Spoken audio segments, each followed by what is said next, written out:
Hello everyone, welcome to EdPlus Home Tutor. Today in this session of Indian Polity and Constitution, we will discuss a brief explanation of Article 13. तो शुरू करते हैं बिना किसी देरी के। आर्टिकल 13 जो है part third of the constitution fundamental rights के अंतर्गत आता है। फंडामेंटल राइट्स के अंतर्गत आर्टिकल 12 से लेकर आर्टिकल 35 तक के आर्टिकल आते हैं। इसमें 6 फंडामेंटल राइट्स होते हैं।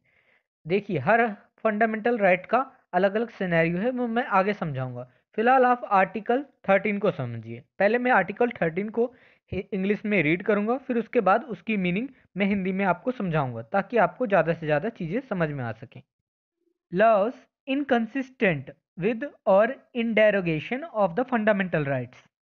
आर्टिकल 13 यानी अनुच्छेद 13 मौलिक अधिकारों के साथ असंगत या उनका अपमान करने वाले कानून को नहीं मानता।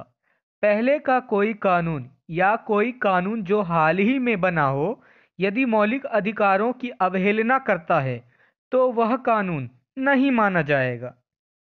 यहाँ हम आर्टिकल 13 को कुछ पॉइंट्स के माध्यम से समझेंगे। यहाँ मैंने 4 महत्वपूर्ण पॉइंट को नोट करके रखा है जो मैं एक एक कर आपको समझाऊंगा।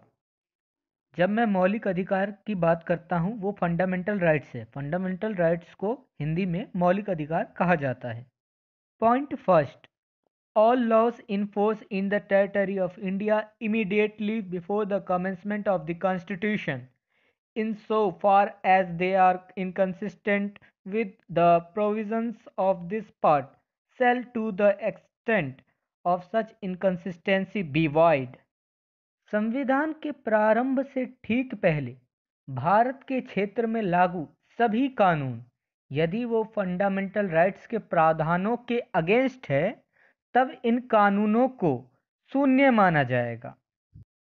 Point number 2, the state shall not make any law which takes away or abridges the rights conferred by this part, and any law made in contravention of this clause shall to the extent of the contravention be void. कभी भी ऐसा कोई कानून नहीं बनाया जाएगा जो fundamental rights द्वारा प्रदत्त अधिकारों को छीनता या कम करता हो। यानी फंडामेंटल राइट्स के द्वारा जो अधिकार मिली हैं उन अधिकारों को छीनता या कम करता हो, ऐसा कभी कोई कानून नहीं बनाया जाएगा। और फंडामेंटल राइट्स के उल्लंघन में बनाया गया कोई भी कानून उल्लंघन की सीमा तक शून्य माना जाएगा। ठीक है, ऐसा भी कोई भी कानून अगर बनाया जाता है तो इस कानून ये एक तरीके से उल्लंघन हुआ फंडामेंटल राइट्स का, तो वो शून्य ही माना जाएगा।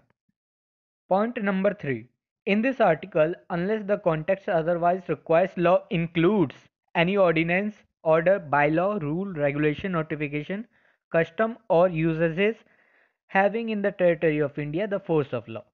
Law in force includes laws passed or made by legislature or other competent authority in the territory of India before the commencement of the Constitution and not previously repealed, notwithstanding that any such law or any part thereof may not be then in operation either at all or in particular areas। यह paragraph थोड़ा लंबा है तो आप जरा इसे ध्यान से सुनिएगा तो आपको समझ में आ पाएगा। इस अनुच्छेद में जब तक कि मामले में किसी और तरह की आवश्यकता न हो, देखिए यह मामले का तात्पर्य सिर्फ फंडामेंटल राइट्स से जुड़े कानूनी मामलों से है।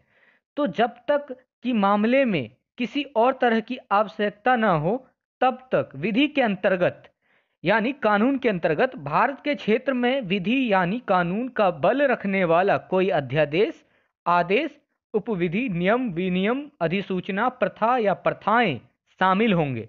और लागू कानून यानी प्रवृत्त विधि के अंतर्गत भारत के क्षेत्र में किसी लेजिस्लेचर यानी विधायिका या अन्य सक्षम प्राधिकारी द्वारा इस संविधान के प्रारंभ से पहले पारित या बनाई गई विधि है जो पहले निरस्त नहीं किए गए हैं, भले ही ऐसा कोई भी कानून या उसका कोई हिस्सा उस समय बिल्कुल भी या किसी विशेष क्षेत्रों में लागू ना हो।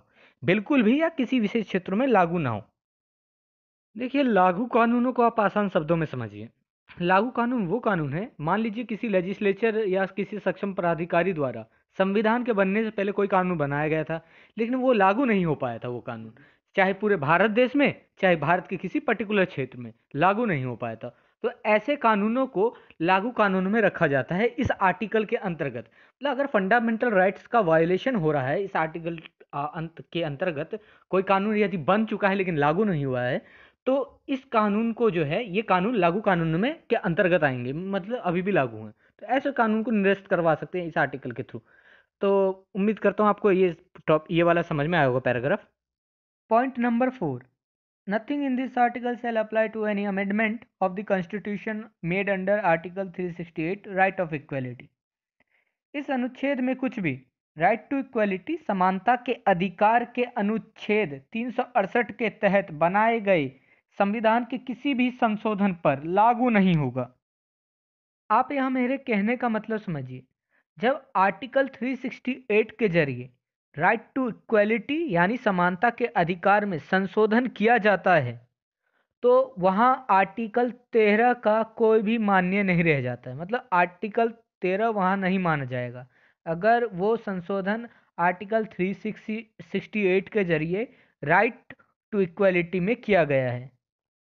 If this video is helpful for you, then please subscribe channel and click the bell icon and select all option for the further notification.